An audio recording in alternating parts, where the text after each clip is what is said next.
We're going to start a new series this morning. It's called Holy Words That Start with the Letter S. Over the next 4 weeks, we're going to look at 9 words that start with the letter S. The first 3 of those are going to be this morning. And I was thinking it fit in perfectly with what the Finnestad family did earlier this week. Thursday, Friday, and Saturday at our house, we had a garage sale.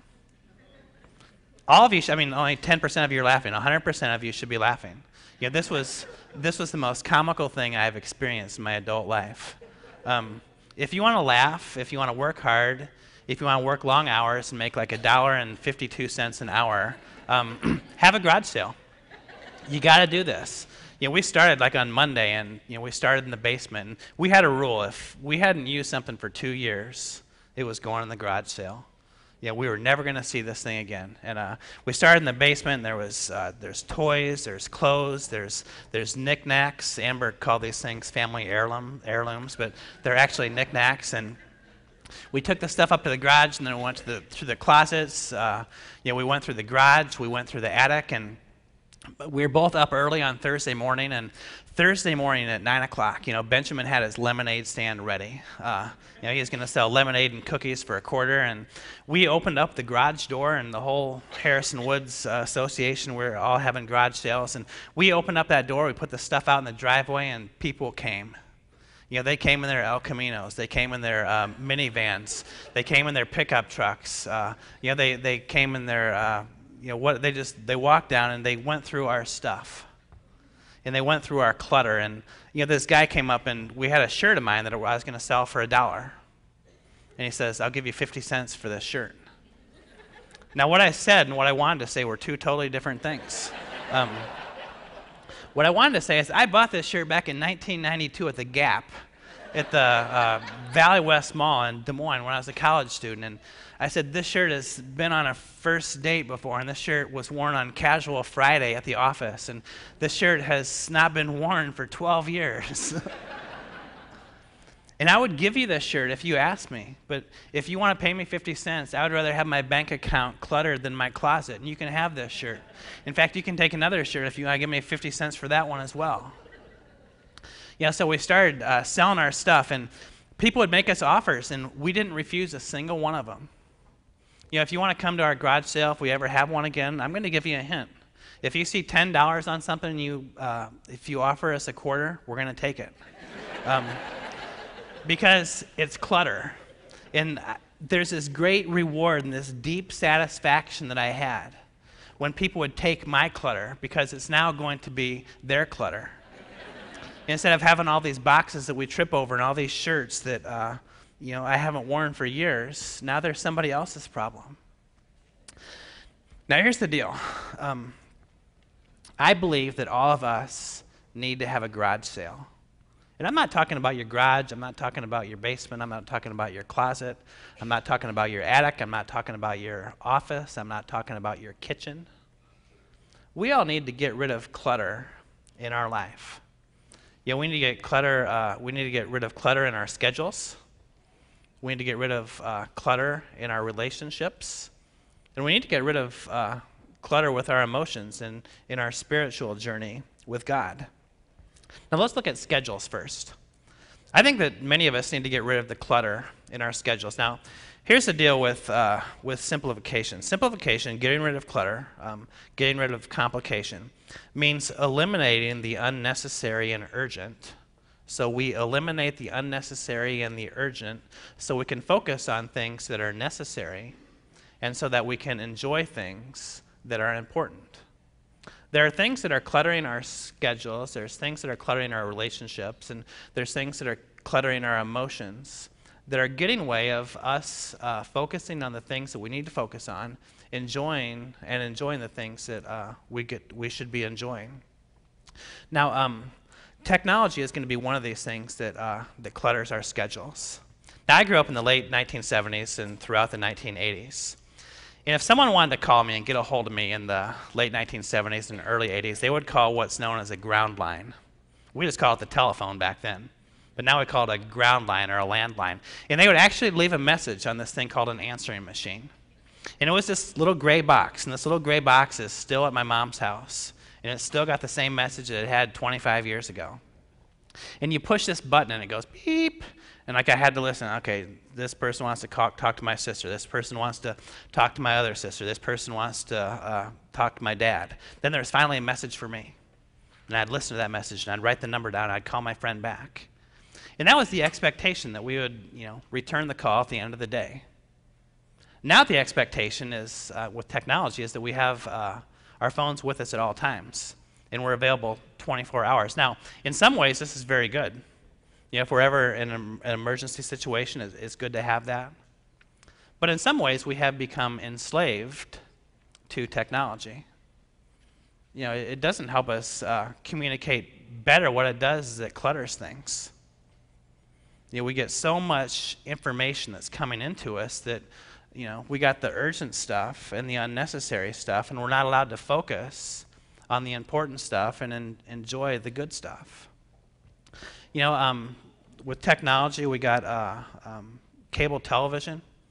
And when I grew up, there was 3 television. There was 4, actually. You got ABC, NBC, CBS, and like the public television station. Now there's like 1 million television channels. I couldn't find the television show that I wanted to watch if my life depended on it.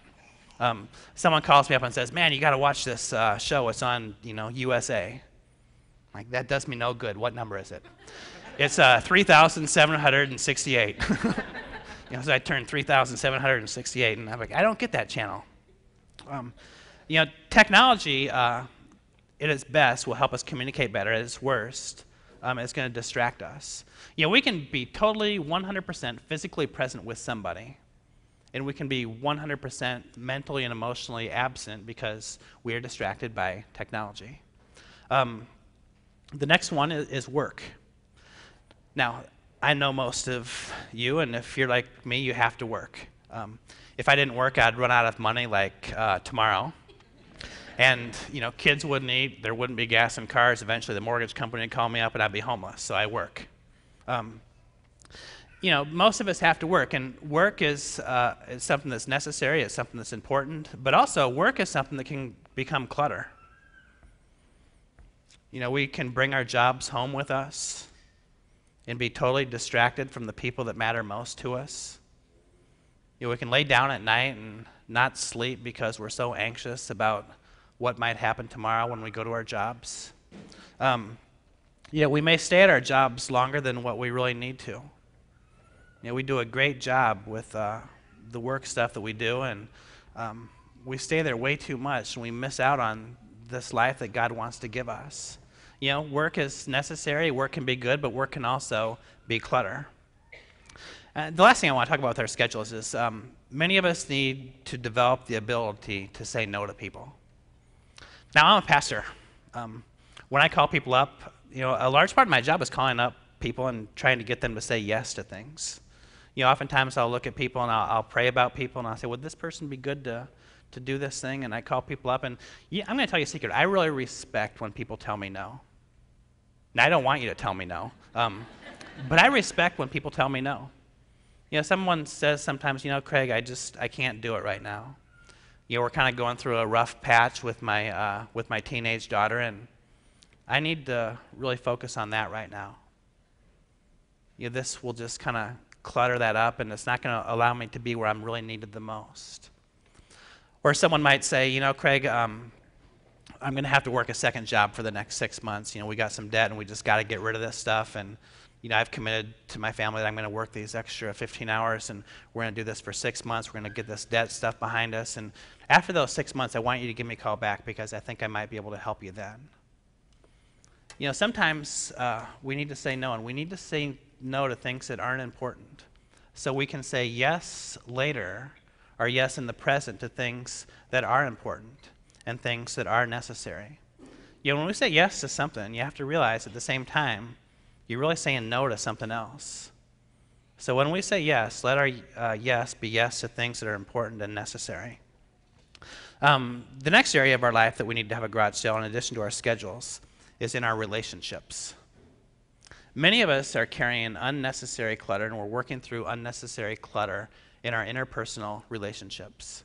Now, I know some of you are sitting by someone else right now that you're related to.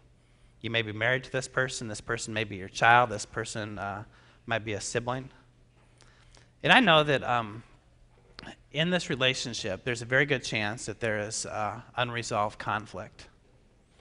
Unresolved conflict is not fun, is it? Unresolved conflict, it's like this rack of shirts in this pastor's closet.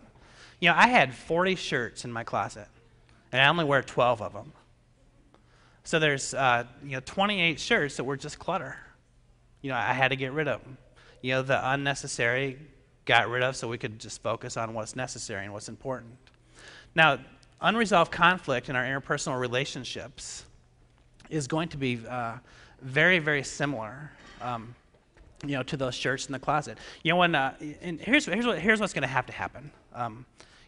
You don't like having unresolved conflict in the relationships, and the person you're in a relationship with does not like having unresolved conflict in that relationship. So here's how it has to happen. Those shirts did not just magically disappear from the shirt rack. I had to take the clutter off and get rid of it. Now, what this means in our lives is we may have to look somebody in the eye. We say, we've been dealing with this for the last 2 weeks. I think when I said that, I really hurt you, and you reacted, and it kind of just deteriorated from there, and we haven't dealt with this, and let's talk and let's start to work through this. Or maybe it's at work, and you have conflict with a coworker, with a boss, or something like that, and you go into work and you got knots in your stomach, and your heart rate starts beating faster, and sometimes we just have to work through this unresolved conflict so that we can enjoy each other rather than having these dysfunctional relationships. Also in our relation, I'm going to talk to the guys just for a second here. Many of us deal with lust. Lust is clutter in our relationships with women. It's clutter in our relationships with our spouses, and it's clutter with the way we just view women in general. Lust looks a whole lot differently now than when I was a kid 30 years ago. There's so much of this garbage out there. And we think that lust might be an innocent thing, but it's not. People are hurt. The person that we should be intimate with is hurt, and we're hurt as well. Many of us have this in our life, and what I would encourage you to do is talk to me or talk to a friend or something like that and say, I want to have help in dealing with this because I don't want this lust to clutter the relationship I have with my wife. I don't want to clutter, the way I view women in general. Forgiveness is going to be, unforgiveness is going to be clutter in our interpersonal relationships. Forgiveness doesn't mean that everything's cool and back to the way that it was. Forgiveness means that we're not going to let the past hurts, define who we can become in the future. Oftentimes we have clutter in our life because we haven't offered forgiveness and we haven't asked for forgiveness. There's unforgiveness that exists in this room. And it's clutter that's taken something that's unnecessary and putting a big cloud over things that are necessary and important. And the last one I want to talk about with our interpersonal relationships is negativity. Who here just loves to be around negative people? Do you know what happens when I'm around a negative person for too long? I start to become negative. The way I view the world becomes negative, and sometimes even in my person, I can become negative as well. Actually, I ran with a person like 3 or 4 years ago, and we trained together for a few months, and this person was getting to be so negative that I actually made a conscious decision that I was not going to run with this person anymore. I'd get done with these runs, and it was supposed to be something that was relaxing and something that I enjoyed, and I would leave, and I would be all negative, and I said, I got to stop this. And sometimes we just have to make a conscious decision that we're going to be positive and that we're going to surround ourselves with other people who are positive. So we got garage sales in our schedules, we got garage sales in our relationships, and the last one I want to talk about is garage sales in our spiritual journey. Now, everybody in this room has regrets. I got regrets. I got regrets from when I was in college. It's none of your business what those regrets are, but I got them. I got regrets from early in our marriage, and likewise, that's not your business either, but I got them. I got regrets from the last week. And every one of us in this room has regrets, things that we wish we would have done differently. And then we take this clutter and we think, maybe I'm not worthy of God's love. Maybe God loves those people who are better than me more than me. So we can think about those past mistakes we can make, or we can think about God, the God who forgives us and the God who loves us exactly where we are, and the God who loves us so much that he doesn't want to leave us where we are. Every one of us in this room, or most of us anyway, have unfulfilled dreams. Things that we want to have happened that haven't happened yet. Now, sometimes we can take these unfulfilled dreams and we can say, well, God, I have prayed for this. I have prayed for this over and over and over again, and it just hasn't happened yet. Or God, I've worked so hard, and this dream just hasn't come true. Now, do we really think that this is God's fault? But maybe this clutter, though, is a relationship or a barrier to our relationship with God. Think about God as the one who wants to help us have our dreams come true. Think about God as the one who wants our dreams to look a whole lot like his dreams. Think about God as the one who wants to help us to persevere until these dreams can come true. Oftentimes we can look at these unfulfilled dreams and say, I don't see where God is in all this mess. Or we can get rid of that clutter and we can look into the eyes of God and have God help us accomplish these dreams. We had all these graduations the last few weekends, and last Saturday night, I think we went to 4 of them, and Amber and I took the boys with us, and it was getting pretty late that Saturday evening, and we went to the last one. It was probably about 9:30 or 9:45 when we got there, and I think this party got over like at 10:30, so we got there, kind of it was ending, and we got to this place, and they had buffalo chicken wings. Now, I can smell buffalo chicken wings from a mile away. I walked into that place where the reception was, and I had this great big smile on my face. I said, there's buffalo chicken wings here. I said, it doesn't matter about the 12 slices of cake that I've already eaten, the 5 pulled pork sandwiches, the coleslaw, the baked beans. I've eaten all that stuff, but there's buffalo chicken wings here. So I loaded up you have to eat at everyone's house. That's what you do. It's polite. You don't want these people to, make these food and not eat it. So I loaded up my plate with buffalo chicken wings. Now, David, who's 4, he wanted a buffalo chicken wing. He saw his daddy, with this great big smile on his face, eating these buffalo chicken wings. And I said, well, you probably wouldn't like it. And he didn't like that answer. And he started to kind of get a little unruly. So now I'm trying to think, okay, I got this kid. Do I let him eat the buffalo chicken wing and, experience a little bit of heat? Or do I have him throw a tantrum in front of all these people who know me as their pastor? So I said, all right, eat up, kid. So he took a little bite of the buffalo chicken wing.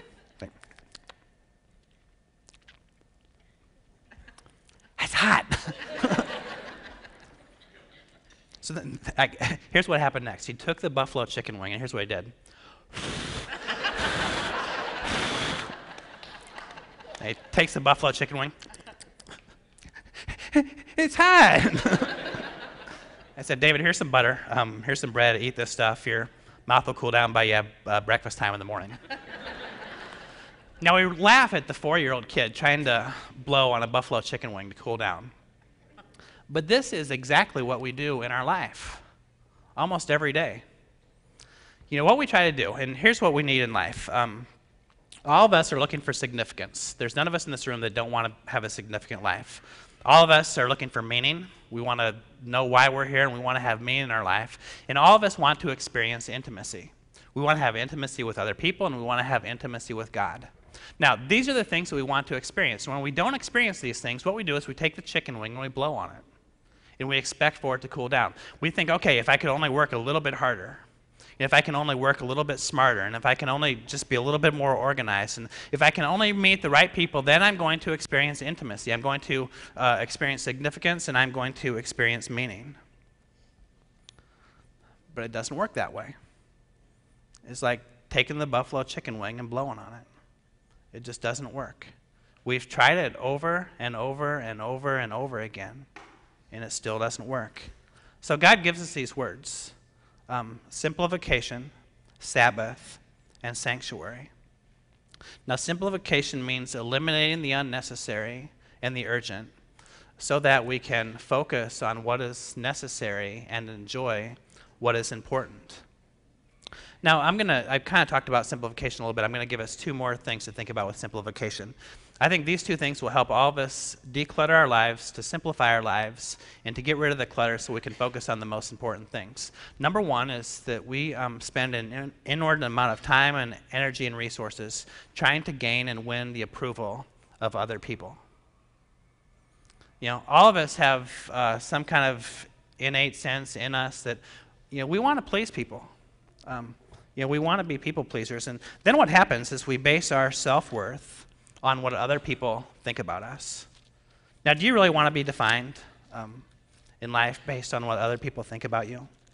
The problem with this is that we're going to have imperfect people telling us who we are and what we're worth. We're going to have people having a really bad day telling us who we are and what we're worth. If we try to please people, we can succeed some of the time. We're going to fail much of the time, not because of what we've done, just because we're trying to please an imperfect person. And it is impossible to fully please an imperfect person. Paul knew this. He looked at, in this letter to Galatians chapter 1, verse 10. Listen to what he says. Obviously, I'm not trying to be a people pleaser. You know, Paul, the guy that wrote much of the New Testament, he says, obviously, I'm not trying to be a people pleaser. Listen to what he says next. No, I am trying to please God. If I were still trying to please people, I would not be Christ's servant. So any people pleasers in here? We want to make sure other people are happy. It's tough. We try to please people, and as hard as we try, we're never going to succeed 100%. The boss is going to tell us that we're average, or we did pretty good. The coach is going to say, well, you're good, but you're not quite fast enough. Or the college application committee might say something like, you're just not quite good enough. So one of the things that we're going to do to simplify our lives is to stop trying to please people. Now, Jesus loved people. Jesus served people. And we should do those things. We should love and we should serve, but to base our self-worth upon what others think about us is going to be a mistake that is going to clutter up our life and diminish the relationship that we have with others and with God. Now, the next thing, as far as simplification goes, is that we try to be self-sufficient. Our son David, he's 4 now, and he's already got this self-sufficiency thing figured out. What David likes to say is, I did it all by myself. You get all the credit when you do things all by yourself. But we also take on all the burdens when we try to do things all by ourselves. Now listen to what Paul says in Ephesians chapter 2, verses 8 and 9. God saved you by his special favor when you believed. You can't take credit for this. It is a gift from God. Now listen to what he says in verse 9. Verse 8, he says, you're saved by grace through faith. In verse 9, it says, salvation is not a reward for the good things we have done, so that any of us can boast about it. Paul says that salvation is not from self-sufficiency. It's not something that we earn. It is something that freely comes from God through our faith in Jesus Christ. Now, when we try to be self-sufficient in all areas of our life, what we are doing is we are blocking the grace that God freely wants to give us. Grace is no longer something that we are given. It's something that we earn. So we can simplify in our personal lives in these two ways. Stop trying to please people and stop trying to be self-sufficient. Accept the support of other people and accept the support of God. Now the next way is through Sabbath. Simplification is the first way. Sabbath is going to be the second way that we can look toward experiencing significance, meaning, and intimacy in our life. Now when we talk about Sabbath, many of us, okay, it's Sunday, we're not supposed to work, we're not supposed to go to the store. Matthew read the thing earlier.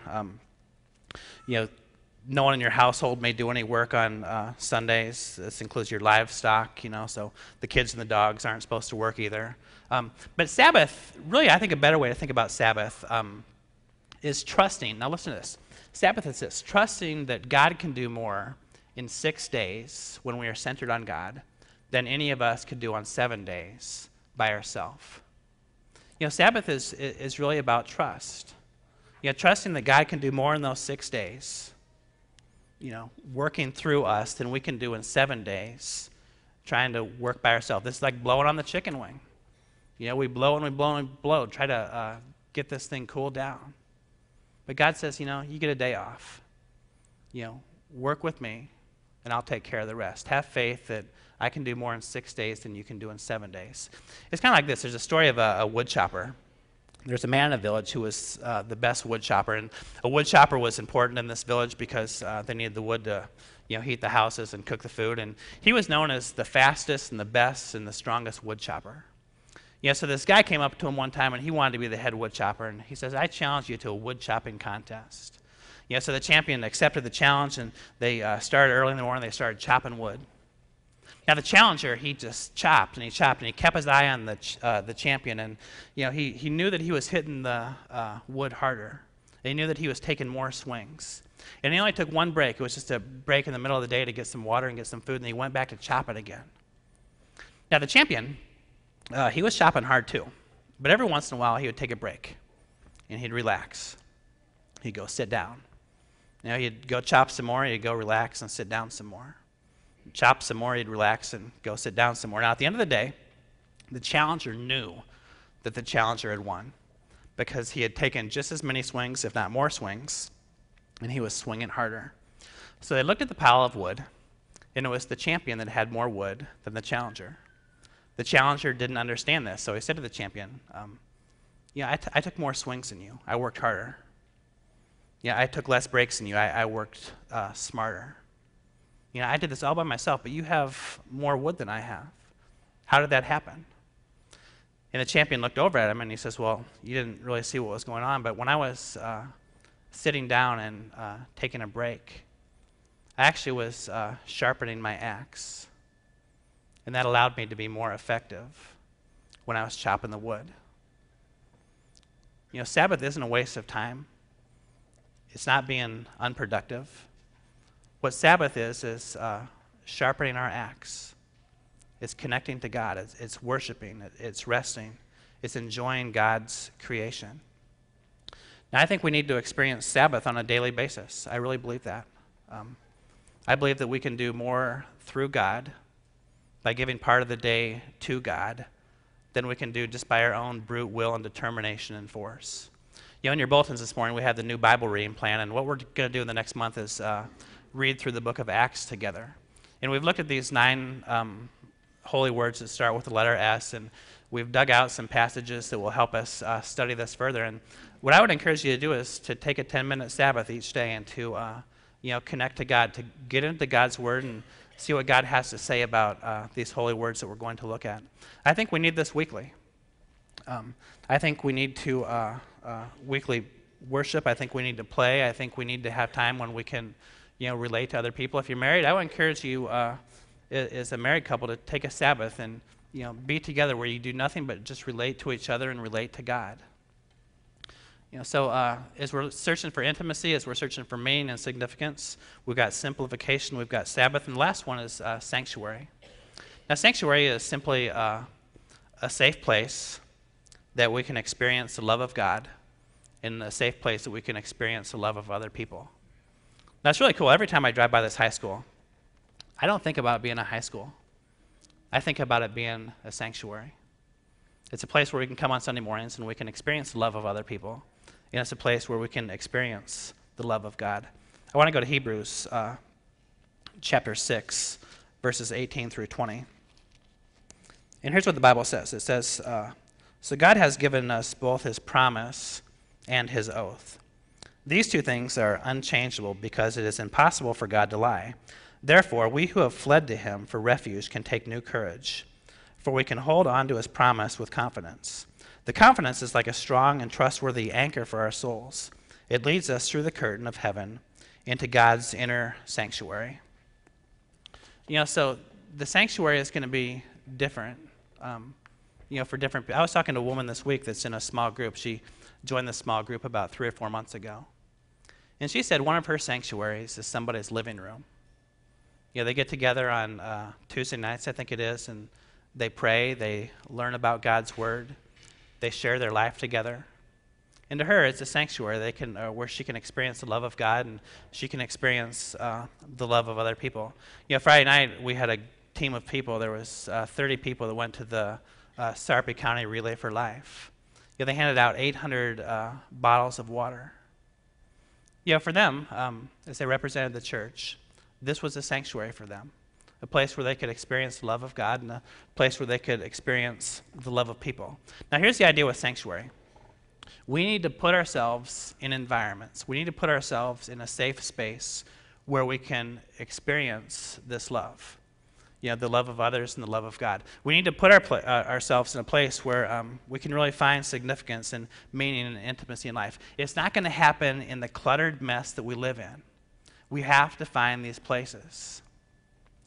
So my prayer for all of us is that we can embrace these three holy words. And I want to make a challenge to you to this week. Think about one of these areas of your life that you can declutter. Maybe it's a relational thing. Maybe it's a scheduling thing. Maybe it's creating a space where we can experience this love of God and the love of others. Maybe for some of us it's going to be to just take a rest. We've worked so long for so hard, and we just need to take a break. Or maybe it's instituting a habit where we start this Bible reading plan, and we experience this Sabbath with God in the mornings. So let us go to God and let us pray.